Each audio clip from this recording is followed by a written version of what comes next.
God, this place stresses me out big time. I'm in Knightsbridge. Knightsbridge, as you may well know, just trying to not get people in the background, is where state politics, celebrityism, and big business joins together in the most miraculous of ways. And of course, when miracles happen, in that sense, I'm talking about corruption mostly. Oh, a miracle. No, corruption. I'm coming down here because something slightly weird happened down here the other day. I'm sort of next to Harrods, as you may have noticed. And there was a little visitor from across the pond who came to visit a certain somebody in the Ecuadorian embassy, which is around here somewhere. Let's try and find it, I suppose.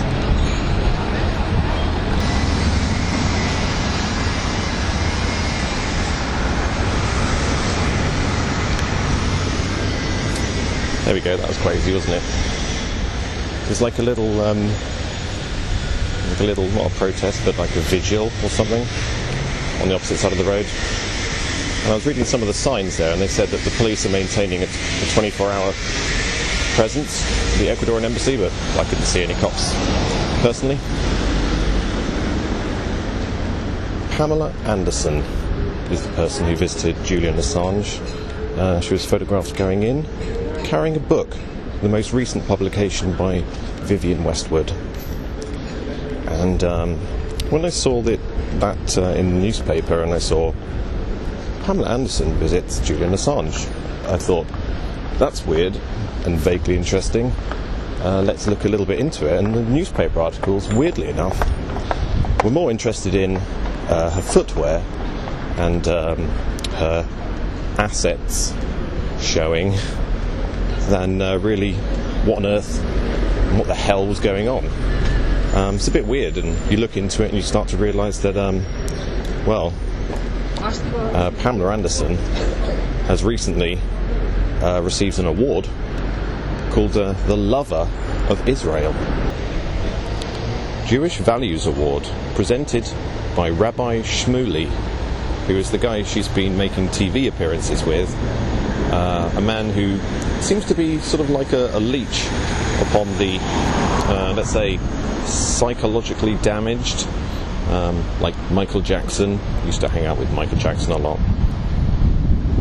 Pamela Anderson speech, recipient of the Lover of Israel Award. I am truly honoured. Thank you very much for inviting me to speak with you on this very special day. It has been my privilege to have visited both Jerusalem and Tel Aviv and to see firsthand the miracle that is the modern state of Israel.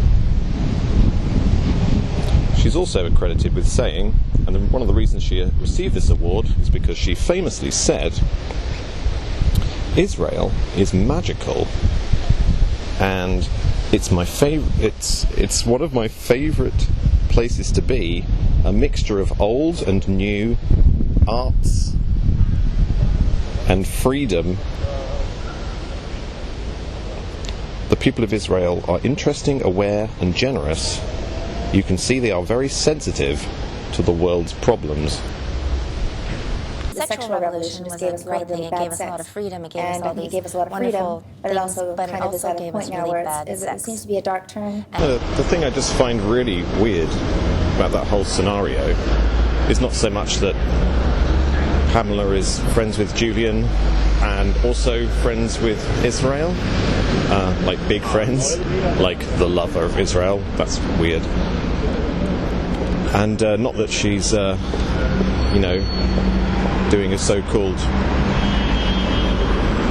I I don't know what it would be called, a resistance against pornography, which is just really weird, isn't it? I mean, I can tell you quite honestly that at a very young age, Pamela Anderson was one of the people that introduced me to pornography. So it's a bit like starting a snowball fight, and then when people start, asphyxiating with snowballs in their lungs, sort of going, oh no, snowball fighting actually a really bad idea. It's not all of that weird hypocrisy and the strange thing. It's the book. It's the fact she was carrying a book.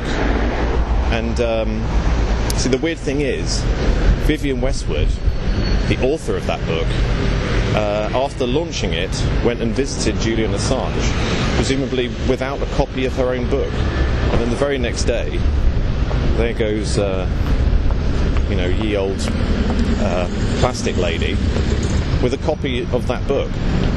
And that just didn't sit right with me. And it really made me think, wow, this has reflections of the lady called Candy Jones. Candy Jones, the lady who was like one of the sort of top pin-up girls of the 1940s and 1950s in America. And when she fell on hard times, when she wasn't, she was losing her looks and she wasn't doing so well anymore and she couldn't afford to live properly, she started turning to doing strange things for the military-industrial complex. She was so-called part of the MK Ultra program, where she was being hypnotized to send messages, and she would be sent off running errands, carrying packages or letters to various military people, but it wasn't really the letter that carried the message. The letter that she was carrying was like a hypnotized cue for the divulging of a hypnotized message. And you can only say that Pamela Anderson probably only really cozying up to Israel because she's got her own foundation, she's running out of money, she can't do the whole porn thing anymore, and so she's just looking for powerful people to help her along. But of course those powerful people who might help her along do seem, and possibly are using her as a plastic puppet for their imperial project.